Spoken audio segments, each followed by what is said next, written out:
Yo, yo, yo! What's good? It's Champman House of Barf. How's everyone feeling? I hope good.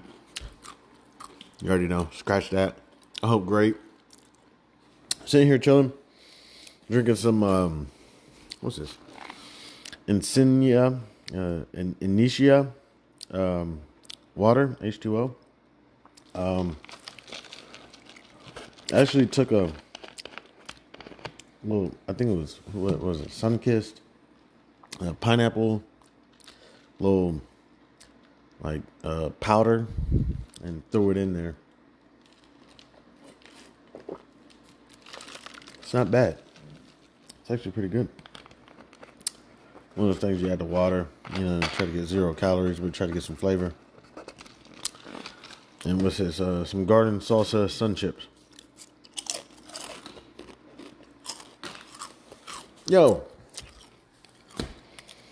So, just got done watching Boston 76ers. Boston won 117 points to 107. That's kind of crazy. To be honest. They're about to score 120 points. That's crazy. That's insane. Why? What are we doing here? Do we need to? You know what I'm saying?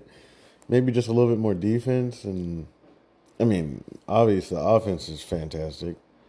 And then 76ers 107, I say, okay, that's about right. But I guess if you're going to beat Boston, you got to be prepared to score 130. So we have approximately about 13 minutes before, going on 12 minutes before Sacramento Kings and Los Angeles Lakers. That's going to be a fantastic game. I don't know all the names, but I do know Sacramento has a smaller but younger team. And I think the Lakers are probably bigger, but they're older. So we'll check it out. It should be nice. In the meanwhile, first, let me say thank you to anybody and everybody who decided to stop by and kick it with your man Chan. I appreciate it. Shout out to the United States. Shout out to Germany. Shout out to Canada, India, Australia. The various listeners actually talked to. Not talked to them. I sent the email to the person who said, you've been listened to in Nigeria. You actually have a small following in Nigeria, Africa, and I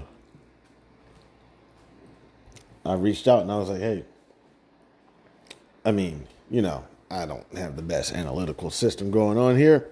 I just pretty much use Spotify's analytics and it tells me whatever it tells me. And basically he was like, hey, yeah, well, you see, what I kind of sell is he sells some podcast status or something, I don't know.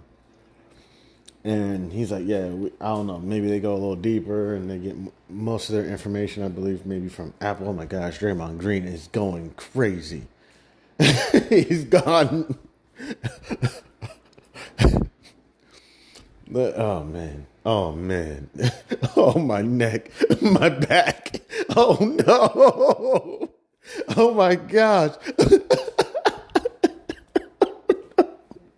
Draymond Green went crazy.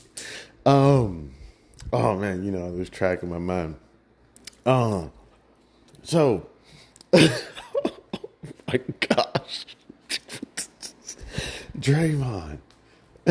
You can't be doing that. Oh, no.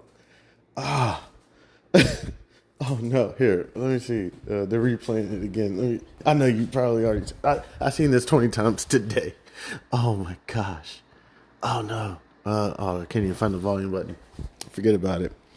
All right. So, yeah, just basically told me, you got a small following in Nigeria, and it's very possible my analytics doesn't pick it up. I guess his podcast system picks more up, and it also picks up mostly Apple podcasts. Doesn't really follow all the rest of it. So I said, okay, cool. So I have a little small following in Nigeria. Cool. Um, so, but also I said, okay, also on the other end, how about I advertise your business that you're promoting to me, podcast status or something, um, and you pay me. And he said, nah, we don't have a sponsorship program going on right now. And I said, okay, all right, cool. All right, well, peace. And so that was the end of the conversation. And then spoke to Comcast. They actually have not responded yet.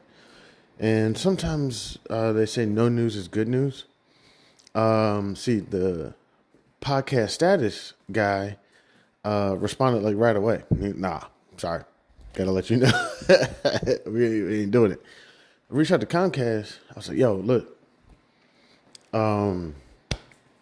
Okay, so one thing with doing the podcast, been kind of on the, I guess, the push and the pull. I'm allowing organizations to pull me around.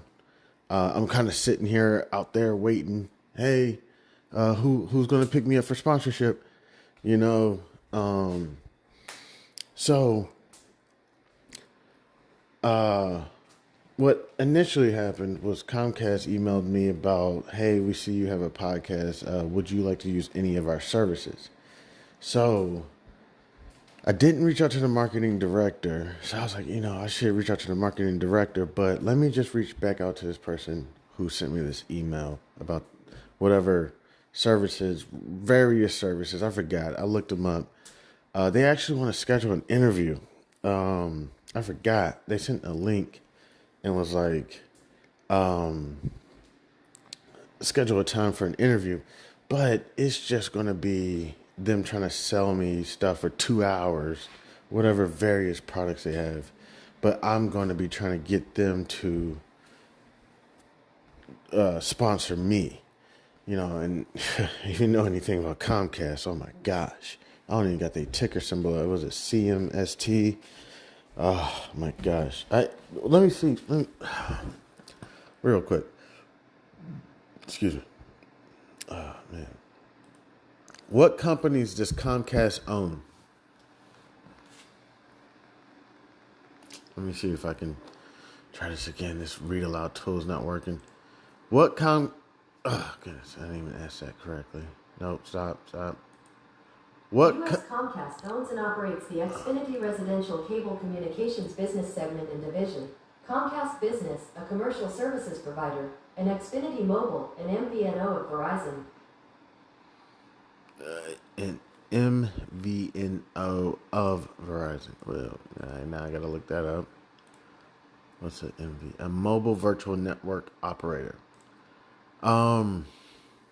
So Xfinity, Comcast Business, but they own so much more than that. Let me see. What companies does Comcast own? Okay. Well, real quick, they show like the top 15. Xfinity, Home Network, DreamWorks Animation, The Weather Channel, Damn, Adelphi, Communications Corporate, Bloomhouse Productions, Chiller, Comcast Sportsnet, NBC Universal. Damn, I think I applied for a job there for the financial department. Was it NBC Universal? It was one of these random. It's so CNBC.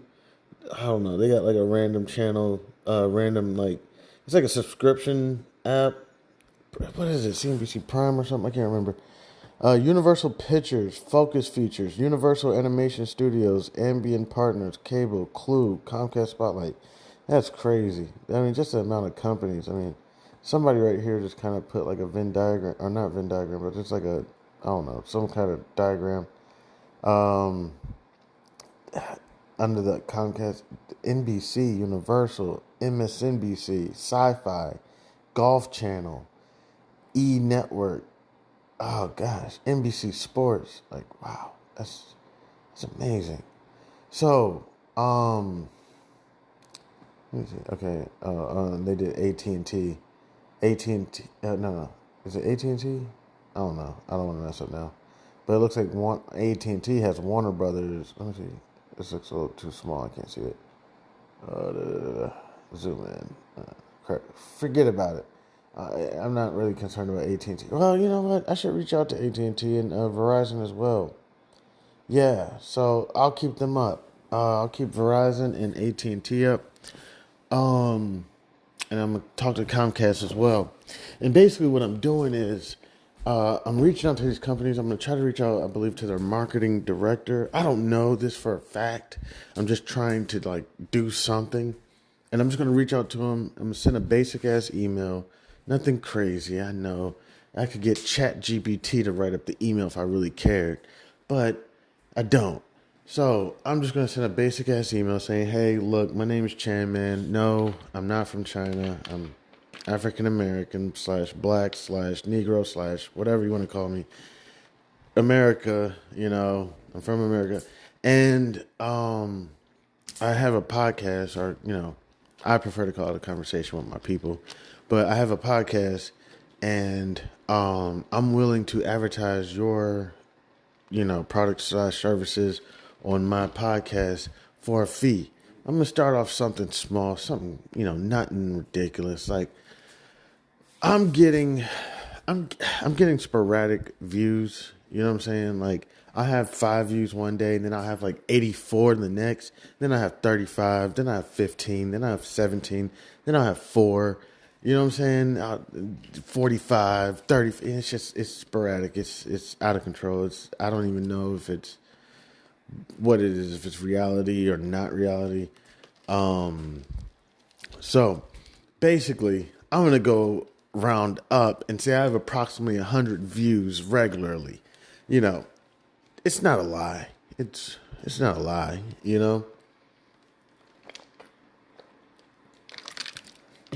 Maybe a little embellished.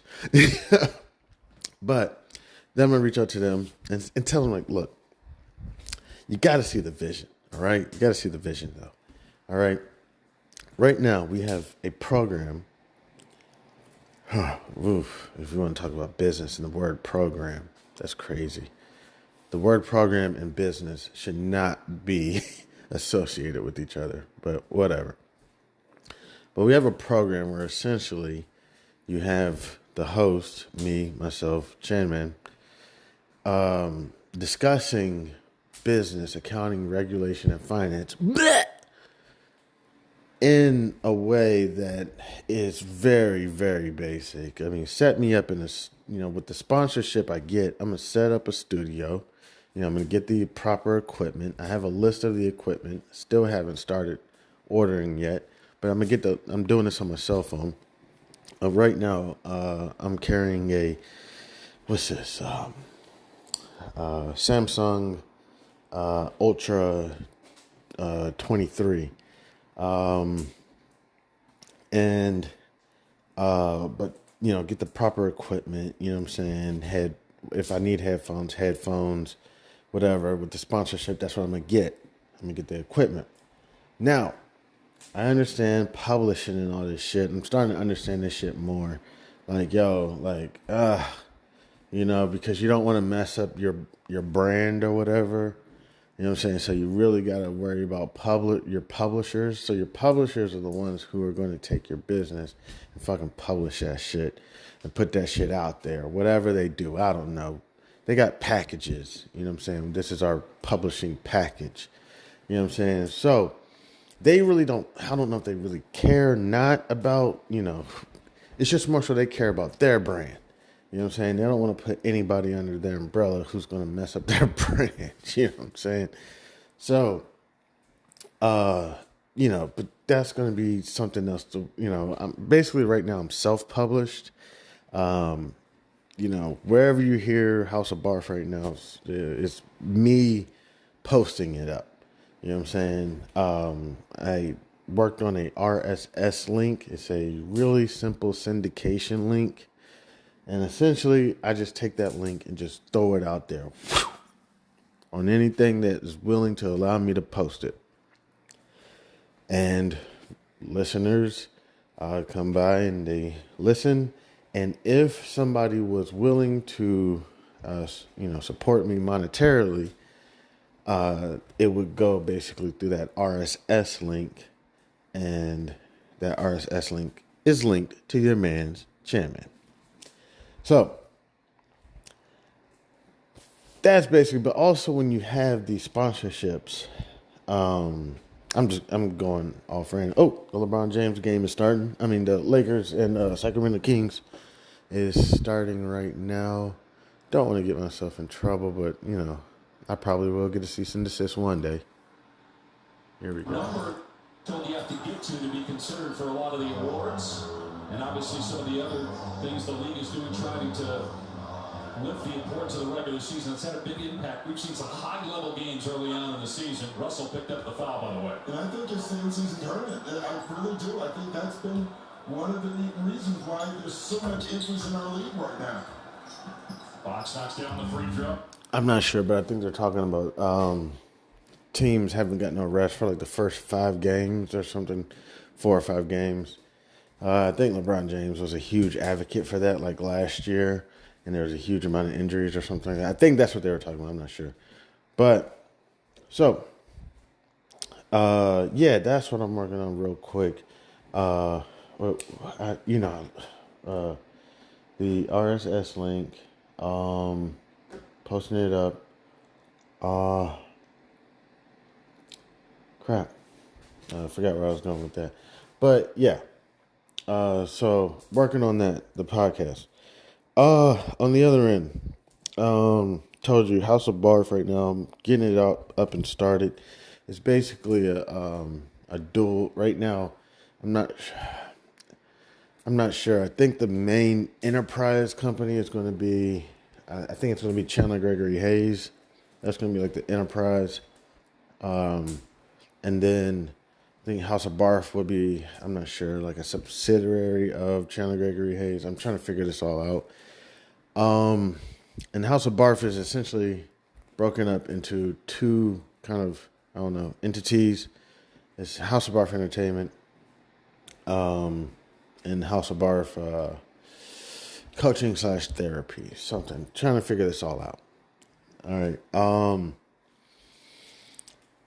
So on the coaching / therapy, seriously, no advice, no guidance, no nothing. We just talk.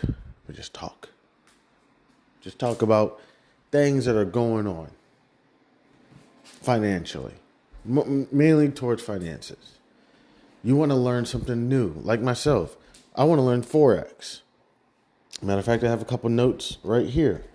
Percentage in points, pips, lot sizes, micro lot, 0.01, 1,000 units, 1 pip, 10 cents, mini lot, 0.1, 10,000 units, 1 pip, $1, standard, 100,000 units, 1 pip, $10. So these are just a couple notes that I'm just written down. And hey, my bad. Let me retract my mind real quick.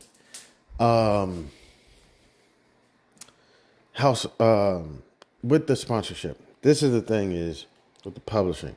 Sorry, real quick, backtracking. We'll get back to House of Barf, what I've been up to. With the publishing, it's funny because it's like you got to watch your behavior and how you carry yourself. I mean, with your brand, you know what I'm saying? Really, it's like, hey, look, with the publishers, you're really paying them, but, they have their standard. So one thing with getting all this equipment and everything, I was kind of hoping that I could have House of Barf be very, very layman, like if that's what was it, layman's, something like that. Very basic, very just basic, almost. Just seriously, guys in a room. Of course, if it's going to be on camera, they're going to have to be, I'm not sure, I don't know, women. I'm not sure how I'm gonna describe all this. It's kind of like, what do you mean by this? I really don't want to come off like, gosh, man, the word is going around like crazy, misogynistic, narcissistic, all these words, patriot, patriarchy, all these words are just coming flying around. All I hear is, we hate dicks, dicks, dicks, dicks, dicks. It's like, look, man, of course. Okay, of course. Would I love to have the room, we got hookah in there. We got beer, whiskey, cognac, whatever, talking just group of guys and women talking about, the stocks and bonds and everything. But gotta be careful when you have the women on there, because they could be gorgeous, but what if they don't know much? You know what I'm saying? Then it's going to make kind of the show look bad. Y'all just had these women on here that don't know nothing. Do they even know what a stock is? It's like, yes, she knows what a stock is. But why didn't she say shit? So I just want to be very careful with that, because I don't want it to come off, what I'm saying? Group of guys smoking, drinking, beautiful women who don't know shit about stocks and bonds, doesn't even know what ETF stands for, and they have her on the show. Shout out to all the women in the fields that are, male dominated, and y'all still kicking ass. You know what I'm saying? Off jumps. I think there was a Kim Fields. I don't know if that's her name. She worked at ESPN. I think she was one of the first anchors on like First Take or something. Way back in the day. I think it was her. Was his name Ernie or something? I can't remember. I think it was 2 or 3 of them. It was like 3 of them or something. I can't remember. Maybe it wasn't First Take, but was it Cold Pizza or something? I can't remember what it was called. Damn it.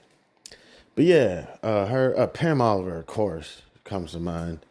I don't know all their names, but even all the women on CNBC and whatnot, you know what I'm saying? Was looking at this lady named Abigail Johnson recently, CEO of Fidelity Investments. Didn't even know Fidelity changed its name. I don't know, back in the 50s or something. They were originally Fidelity Money Research or something. Didn't know that. I was looking her up, and wow, Abigail Johnson's history was amazing. It was amazing. But yeah. So that's going to be kind of the vibe. Very basic. Guys sitting around talking. Couple, cigars going around, cigarettes going around, drinks, and just talking about the market, talking about the various markets. There's only about, 5 or 6 different markets. Forex, equities, debt, commodities, futures. I know I'm missing something. There's only a few of them. So we sit around and we just discuss it. You could turn it into a red table talk if you ever want to just have a little, let's talk about what's really bothering us and why we just can't seem to get right financially. That's the stuff I'm going to be coaching and doing the therapy off camera. I would never do that shit on camera. That shit is embarrassing, and I would never do that to anybody. You know what I'm saying? To hear somebody, like when you got somebody who's literally coming out, reaching out to a coach or a therapist, or not, I'm not no therapist or nothing, to sit there and talk about, I don't want to put this shit on blast. You know what I'm saying? Like, come on, man. This person, because they may say some shit like, man, I don't even know how to get a job. Or they may say some shit that's like, man, I don't even know how to fill out an application or something. And people are like, damn. Like, how you survive? What you been doing?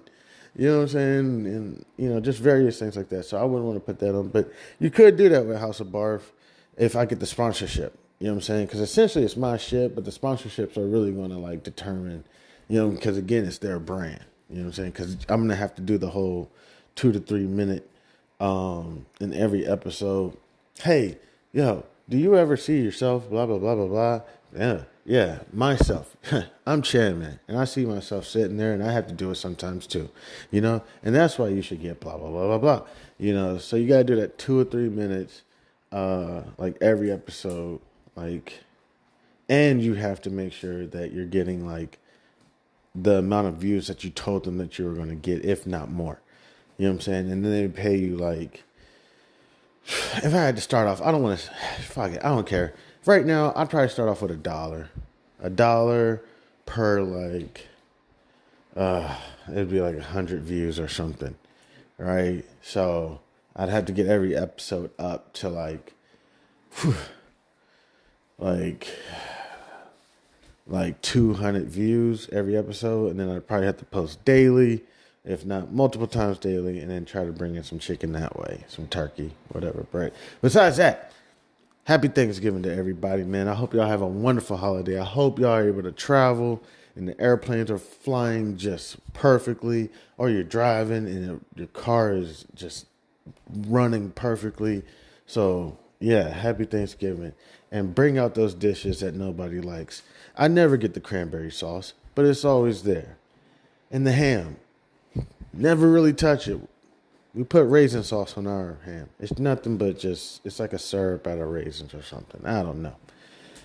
Never really touch the stuff. But it's there. And French onions? Don't really touch them.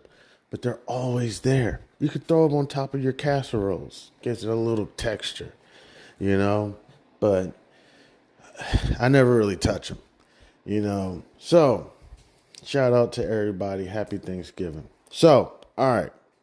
So, that's with the sponsorships and the publications and everything that I'm going to be working on. When you look for the sponsorships, I mean, literally, your brain can just literally look at anything and everything in your room. But you do want to make sure that your sponsorships kind of, in some way, shape, or form, kind of cater to your audience. It'd be very random to me have a financial show and then have commercials about, like, I don't know, man. You know what I'm saying? Like, I don't know. You know what's funny? I actually do have a majority audience, I would say, are 65 and older. So I guess I could have like some, do you feel numbness? Do you feel pain? Does your back sore? You know what I'm saying? Like, I guess I could have those. But essentially, like, if I had advertisements that didn't really cater to my audience, hence why every time you turn on Nickelodeon, the commercials are about what? Toys, blah, blah, blah. And you go to something like Fox, where all the advertisements are more about beer and trucks, So, yeah, you just want to make sure that the advertisements kind of cater to the audience that you're reaching out to.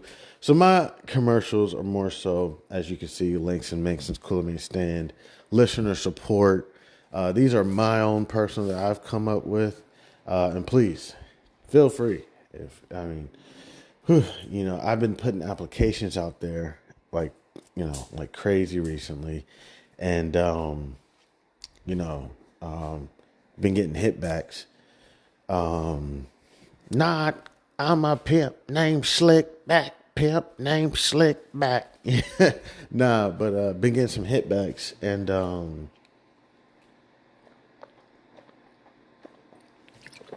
so it's going to be very crazy. Wow, that Sunkist. Let me see what this is.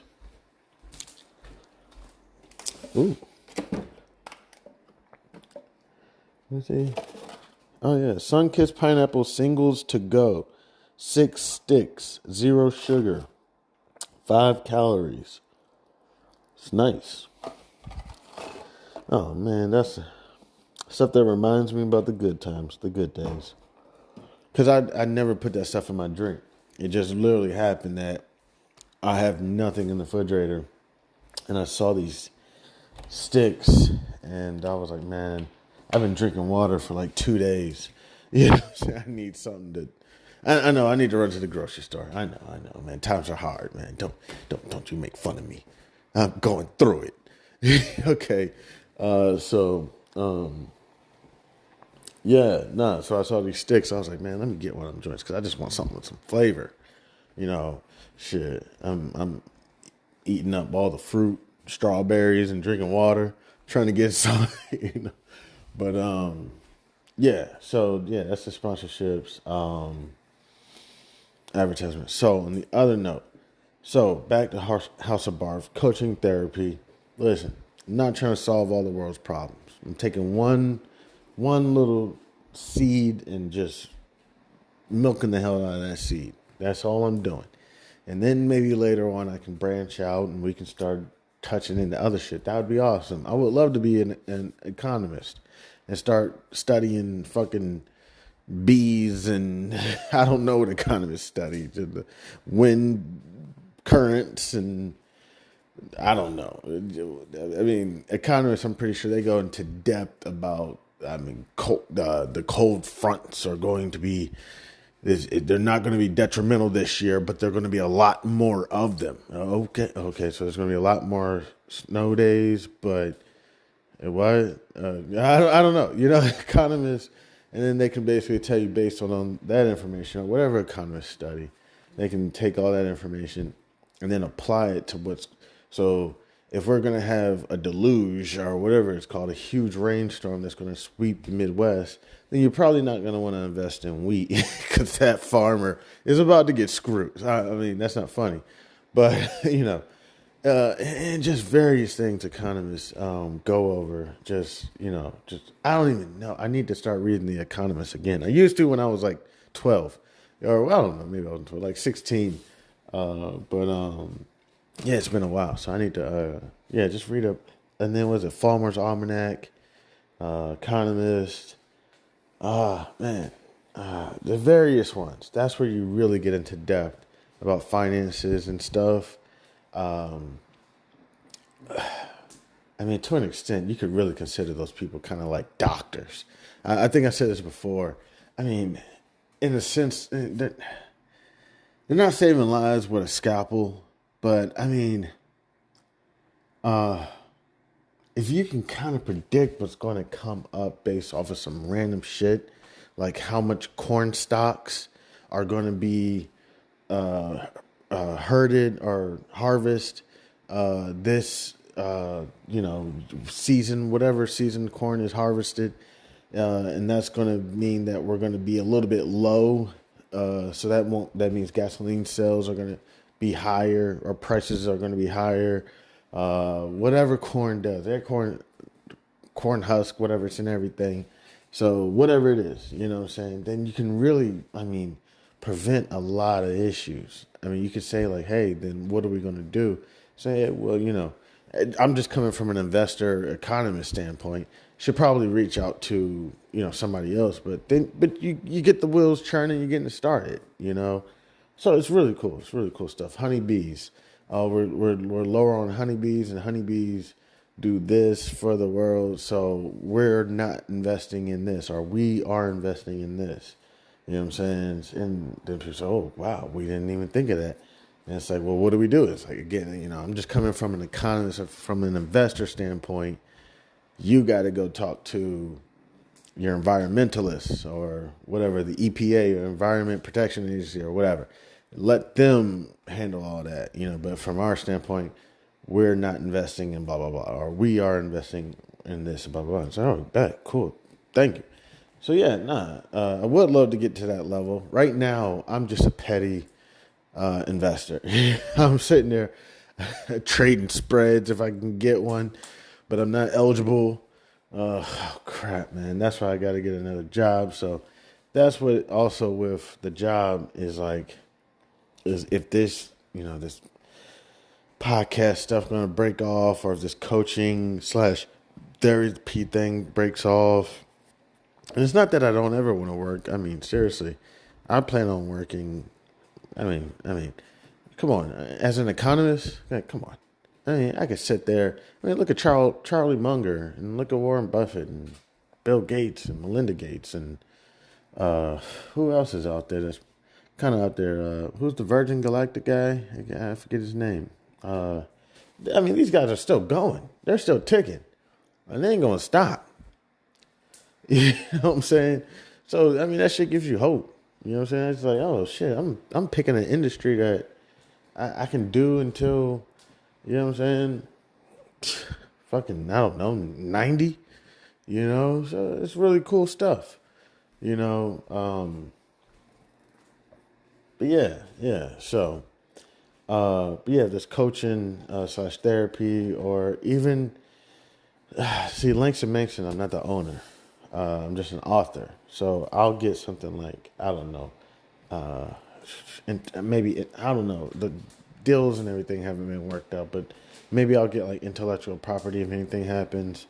Intellectual property and maybe royalties. I mean, basically any copy of the book that's sold.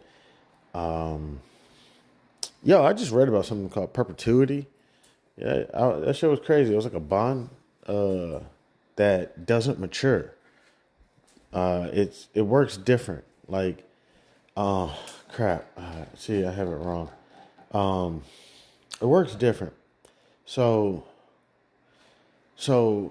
with our bonds, U.S. bonds, if I'm correct, I could be completely wrong about all this. Royalties, if after every book sells or however it goes, I'll get a little small chunk of it, whatever, every time a book is sold or whatever. But the bonds and the perpetuity. So with the bonds, you're going to get your principal back. Everything else is a cherry on top. Every interest payment. Perpetuity is a bond essentially or something like that, but you never get your principal back. So you really have to be kind of strategic about what you're investing in. You know what I'm saying? You're never getting your principal back. What you do is you break even.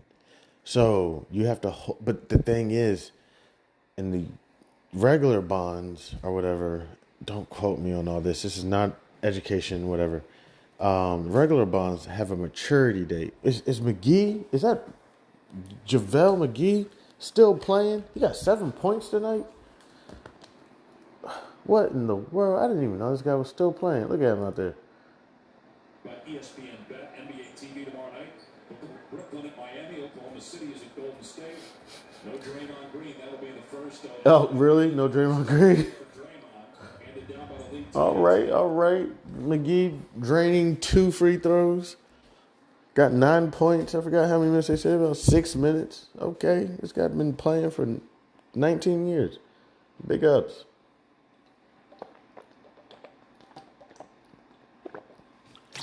Oh, yeah. Bond has a maturity date.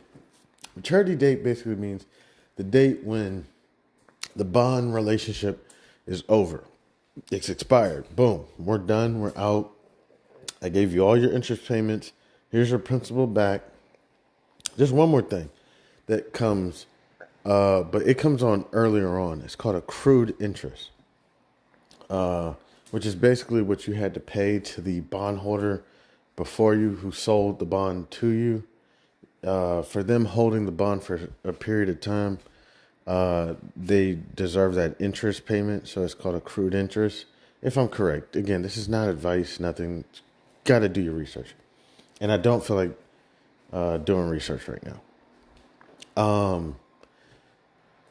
So you get your accrued interest, but you should have got your accrued interest back either the first interest payment, if not before that. So you got your accrued interest back, you got all your interest payments, your coupons, and no, not your coupons. The coupon is the interest payment, but you got all your interest payments and you got your principal back by this date. Or it's a default, which we're actually about to watch happen for the first time in history. It's crazy.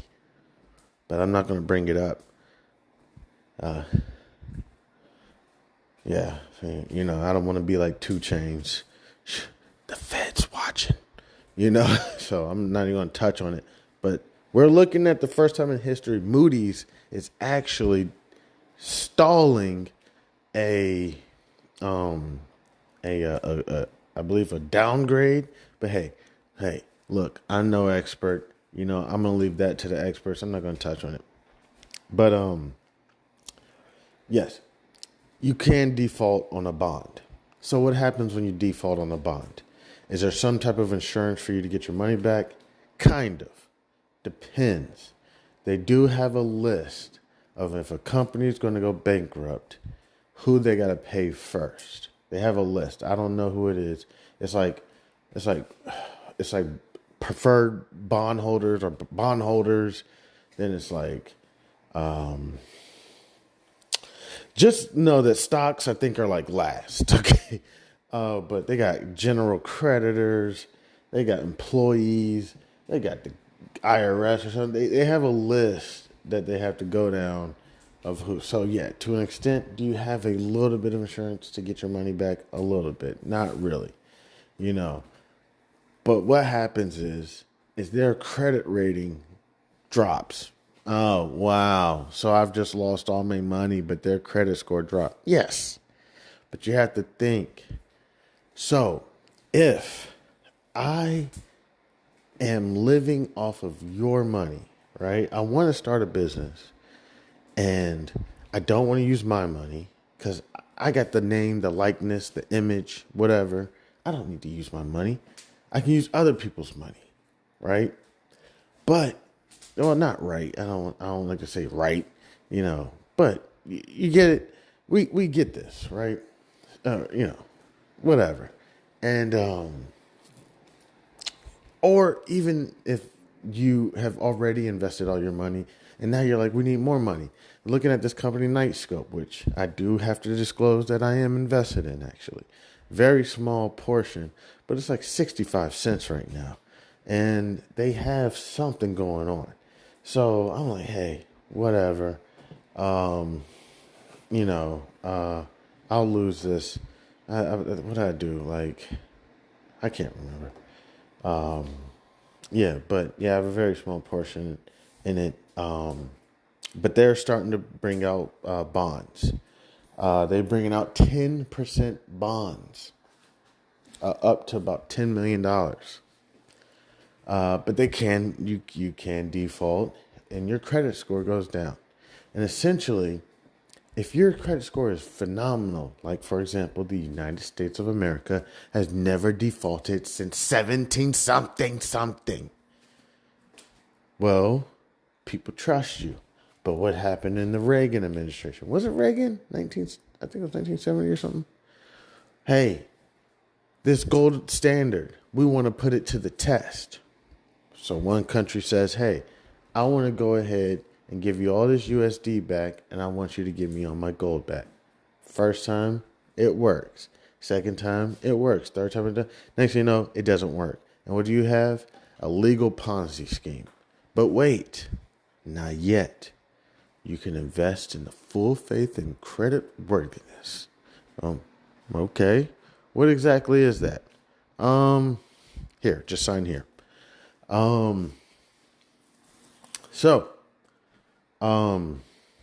I guess it's sidetracked sometimes. Forgot what I was just talking about. But yeah.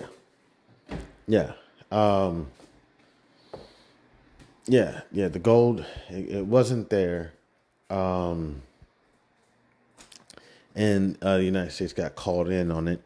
And what essentially happens is that other companies, organizations are going to think twice about investing with you. Because what they're doing with the bond is they're lending you their money because they don't want to be an owner.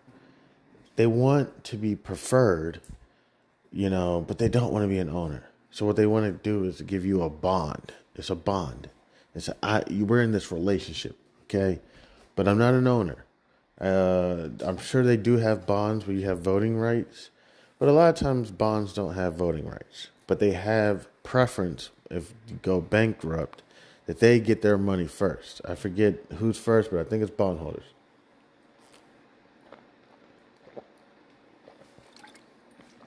So, excuse me.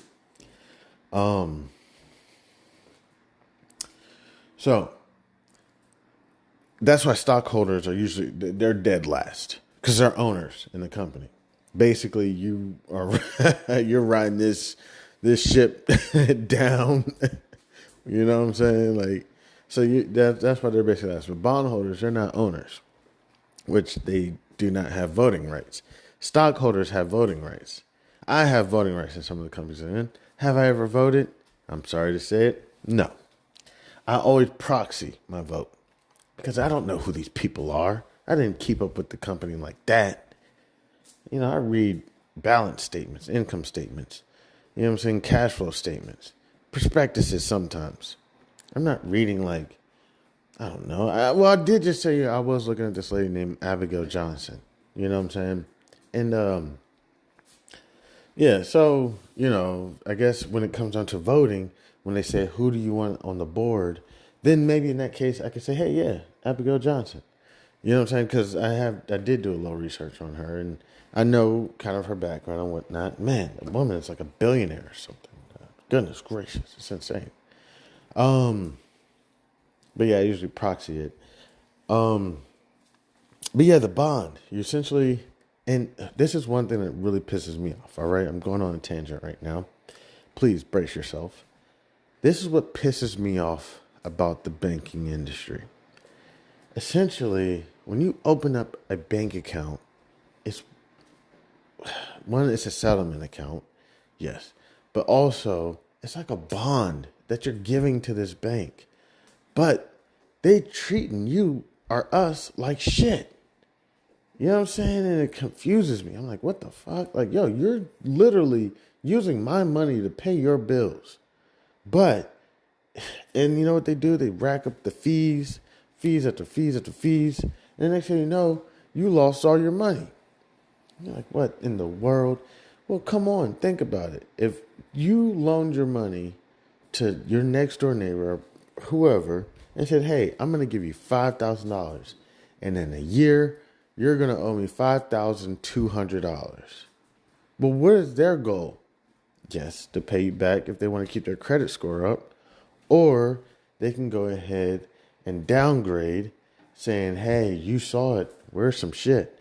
And keep all your money and then based off of maintenance fees and custodial fees and these fees, we lost all your money. Say, oh, wow, cool.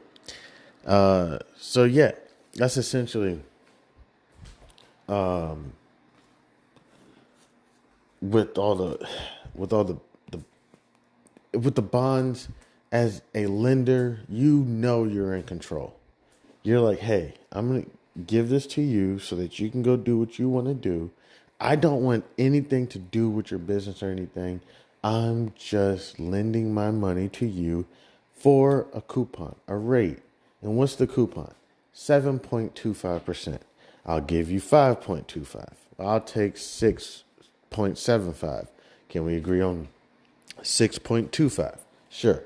6.25 for 36 months. 6.25 for 24 months. 6.25 for 16 months. And then you agree, okay, 6.25 for 18 months,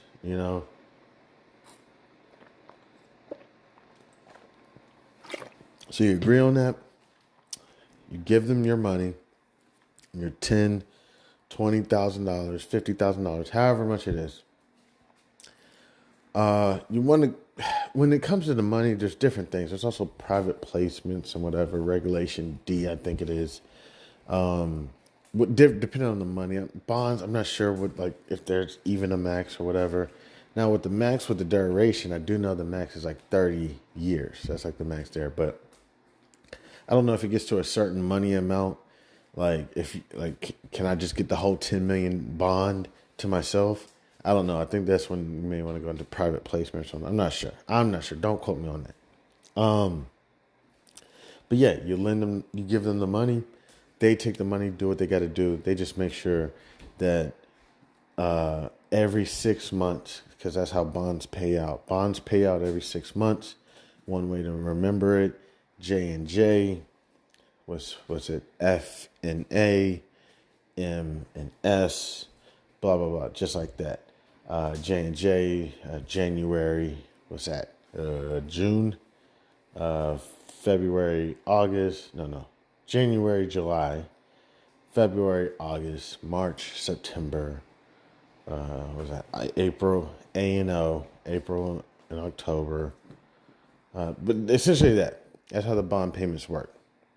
So with 18 months, you're going to receive 3 interest payments. You're going to receive the first one the second one, and the final one with where your principal is paid with it as well. One thing about bonds I will say is the day of expiration is the saddest day. It's the saddest day. And your first interest payment is the most motherfuckers. Piece of shit. $500. Is this all I'm going to get every 6 months? But man, when that joint matures, you're like, damn, I kind of like that. Because you weren't going to do anything with the money anyways. You know what I'm saying? You spit on it. You're like, man, I thought we're going to get $500 every 6 months. You know what I'm saying? But next thing you know, man, you leave that shit in cash or something. You come back, oh shit, we got $1,500 in a year. You know what I'm saying? You're like, or in 18 months. You're like, shit, that's tight. Like, because I wasn't going to do shit with that money anyway. You tell yourself you will, but then time goes by. That's what's crazy about investing is we all have intentions or plans to do something. Oh, I'm not going to allow my money to sit in cash for 2-3 months or 5 years or 8 years or 10 years or 20 years. But then what do? Next thing you know, time just flies by. It's been 6 years. You haven't done anything with the money. It's been sitting in a settlement account, AKA savings account at your company, your bank for 6 years, 7 years. Now it's going on 18 years that this money's just been sitting there. And the banks are just racking it up. Ooh, oh yeah. Oh man, this is free money, man. Because the first time they got your money, they put that in a short-term bond, made capital off of it real quick. I don't know what the shortest bond is. Probably 6 months. Probably has like a 0.001% or something. I don't know. But they hurry it up. Just like if you open up a brokerage account, you can hurry up and sell a call, boom, and then you can go ahead and get some chicken real quick. Now, it's not a good idea. I'm not recommending it. I guess if you do a poor man's covered call or something like that, or a covered call, I guess something like that, you'll be okay. I don't know. Don't quote me on any of that. But essentially, you could sell a call real quick and get some chicken real quick and go do what you got to do. Whether, whatever it is you got to do. So we just got to make sure that we thank God every day for education and that knowledge is power. And not only is knowledge power, as I've had professors tell me, the application of knowledge is power. So just being able to have God in our lives to be able to give us the knowledge and also to give us the power to apply the knowledge, it's just key. So yeah, these are various things that you're able to do to just get some assets real quick, when you're and it's not advice, it's not guidance or nothing.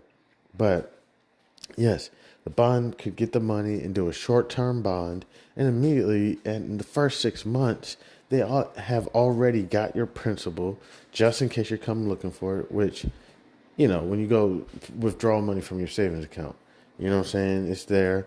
And they already got, I don't know, $100 or whatever on your bank account already. So they're already up. First 6 months. They just got to, and most people, when you have your account, hopefully you're not looking to close it within the first 6 months. Hopefully what you're doing is you're depositing all your paychecks and you're just letting it sit in there. That's the goal, because you're not doing anything with it. And they're giving you the least amount of interest. And the thing they're not telling you is that you're supposed to run off and go do something with this money, unless you're just leaving it in the bank account because of risk analysis reasons. For example, you have a baby on the way, or you're building a home, starting a small business, and you don't really have time, and you really don't really want to risk this money. You want it to be there in 5 years when it's time to pay this, and I don't feel like going through any process where I got to liquidate, or I got to do this, I got to sell this many contracts and buy this many stocks, and next thing you know, blah, blah. I just want it to be liquid, and I don't want to have to pay any penalties to pull it out of a CD. Just leave it in there, 5 years. What is that, 72 months? I'm going to come back, and I'm going to purchase that nice, beautiful home that the Lord made for me. So, yes, that I would say that'd be one reason why you just go ahead and leave it in that bank account. Other than that, yeah, there's other things that could definitely be done. But I think I'm losing track of my mind. I think I'm gonna go ahead and probably get ready to wrap it up right there. Let me think. Was there anything else? So yes, real quick, am working on stocks. Couple I have written down right here. Going to go after China. China is getting slaughtered. I forget all the things that they're going through right now. They're getting better. I did see the Australia thing. I think the company that was going to go bankrupt, the real estate company, I think they've gotten better, something like that. I can't remember.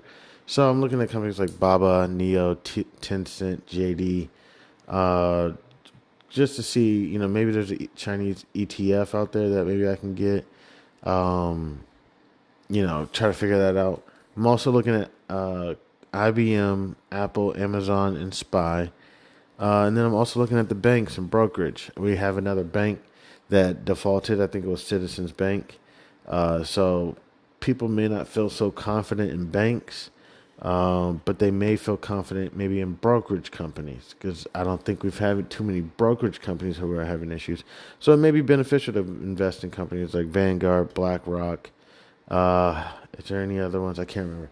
I'd have to do more research. I do understand that Bank of America, they have their brokerage and JP Morgan has theirs. They also have their banking sector. And I don't know if I really feel like dealing with banks right now, considering it seems like there's always another one defaulting on their loans.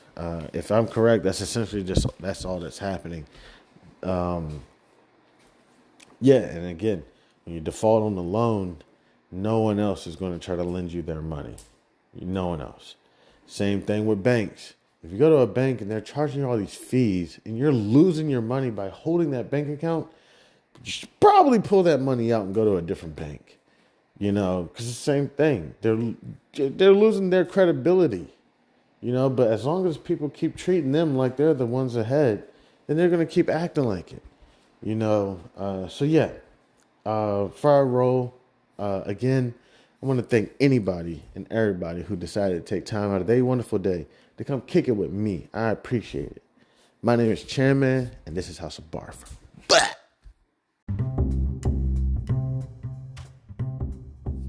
Introducing the Listener Support Program, fueling the future and quality of House of Barf. Dear loyal listeners, at the House of Barf, we strive to bring you the most engaging, informative, and entertaining content every day into the world of business, accounting, regulation, and finance. We strive to provide you with expert knowledge, practical tips, and thought-provoking discussions to help you excel in your financial endeavors. We are dedicated to fostering meaningful conversations, sharing valuable insights, and creating a community of like-minded individuals who are passionate about business, accounting, regulation, and finance. Producing high-quality content requires dedication, resources, and effort from a talented team of me, but in the future, hopefully I'll have a team. That's why we are excited to introduce our Listener Support Program. This initiative allows you, our cherished audience members, to play a pivotal role in shaping the future and the content and assuring House of Barf's sustainability. In the future, becoming a supporter, you'll be able to enjoy a range of exclusive benefits. Benefits that I'm hoping to be able to bring eventually: early access to episodes, access to episodes that are not, public, that are not accessible to everyone, possibly even create better content.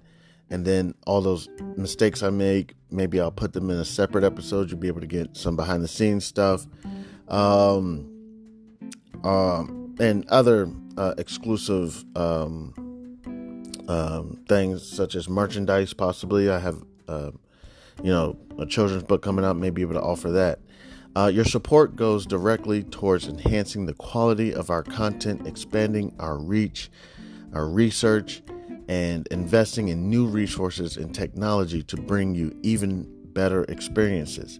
Your contribution will help us continue to deliver thought-provoking discussions, captivating stories, and insightful I didn't mean to say that. Maybe in the future, may possibly interview someone that will keep you engaged and inspired. Join us in shaping the future of House of Barf by becoming a supporter today. Your generosity empowers us to keep our conversations alive and ensures that we can contribute to provide valuable content to audiences around the United States and hopefully in the future of the world. To support us, simply visit podcasters.spotify.com. Then you can get to House of Barf. Also, it is on Spotify. And support this podcast and become a supporter and choose a membership tier that aligns with your preferences. Every contribution, no matter how small or how big, makes a meaningful impact and is deeply appreciated. Thank you for being an essential part of our journey. With your support, we can reach new heights and create content that truly resonates with you, our incredible listeners. God bless. Happy listening. I'm Chan Man. This is House of Barf. Again, if you would like, you can visit podcasters.spotify.com/pod/show/Chan-man7. And you can go to support this podcast and become a supporter today. Thank you. You can also reach me at c287gph@gmail.com. Thank you again. You have a wonderful day. God bless.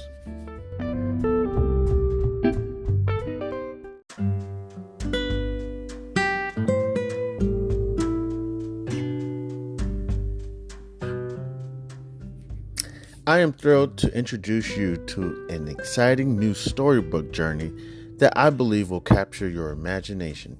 Allow me to present Langston Mankson's Kool-Aid Stand Adventure, a compelling short story that promises to transport you to a world of interest, excitement, and learning. The title of the book is Langston Mankson's Kool-Aid Stand Adventure by Chandler Hayes. In a world of colorful imagination and captivating stories, a new children's book has emerged to empower our young minds with crucial life lessons, life skills, and financial literacy. Langston Mankson's Kool-Aid Stand Adventure is a cheering short story written by a talented Black author who understands the importance of equipping our youth in the early stages of life with the tools they need to navigate the realm of money, savings, and smart choices. Meet Langston Mankson and his imaginary best friend, Zonky, a pink elephant, two curious souls who embark on an adventure around the vibrant landscape of Wichita, Kansas, where Langston Mankson sets out to accomplish multiple goals and is met with obstacles that he must overcome. Langston Mankson and Zonky discover valuable lessons of talking about finances in the home in order to gain knowledge. Langston Mankson, with a little bit of confidence, the guidance of supportive parents, the help of community members like Mr. Tiller, and his imaginary best friend Zonky, Langston Mankson learns about the value of money and how to save, the importance of making thoughtful spending decisions, the significance of thinking outside the box when met with challenges with money, and the joys of sharing with others. Through relatable experiences and engaging storytelling, young readers are introduced to the fundamental concepts of money, such as earning, saving, and spending responsibly. Langston Mankson set savings goals, teaching children the importance of planning for future needs and dreams. The book celebrates diversity and the different perspectives on money, shedding light on its role in different people's lives. The characters' interactions emphasize the joys of serving others, the gift of sharing, and making a positive impact in their community. The pages of Langston Mankson's Kool-Aid Stand Adventure come to life with vibrant illustrations. The colorful and imaginative visuals not only captivate young readers, but also enhance their understanding of complex financial concepts. Langston Mankson's Kool-Aid Stand Adventure is coming soon to bookstores and online realtors It is a must-have addition to any child's library, fostering essential life skills while sparking the joy of reading. Empower the young minds in your life with the gift of financial literacy and imagination. Join Langston Mason, Zonke, family, and friends on their extraordinary journey of running a drink stand to set them on the path of a brighter future. Your opinion means a great deal to me. I would be honored if you would consider exploring Langston Mason's Kool-Aid Stand Adventure and sharing your thoughts. Your feedback could play an invaluable role in shaping the future of this project. If you have any questions, comments, or would like to discuss the book further, please don't hesitate to reach out to me. Your support in spreading the word about Langston Mason's Kool-Aid Stand Adventure would mean the world to me, and I deeply appreciate your consideration. I am a passionate advocate for financial literacy. Me, Chandler Hayes, and am excited to join the community of storytellers with a background in finances. I am driven to inspire children to embark on their own adventures of learning and discovery through the power of literature. Langston Mason's Kool-Aid Stand Adventure is a heartfelt endeavor to promote financial literacy in a fun and accessible way. As a Black author, I'm committed to providing children of all backgrounds with the tools for success, and I am proud to contribute to a more financially informed generation. Thank you for taking the time to explore this advertisement, and I look forward to the possibility of sharing this extraordinary literature adventure with you. Please feel free to contact me. You can reach me at the email c287gph@gmail.com. All right, thank you. Warmest regards. Have a great day. God bless.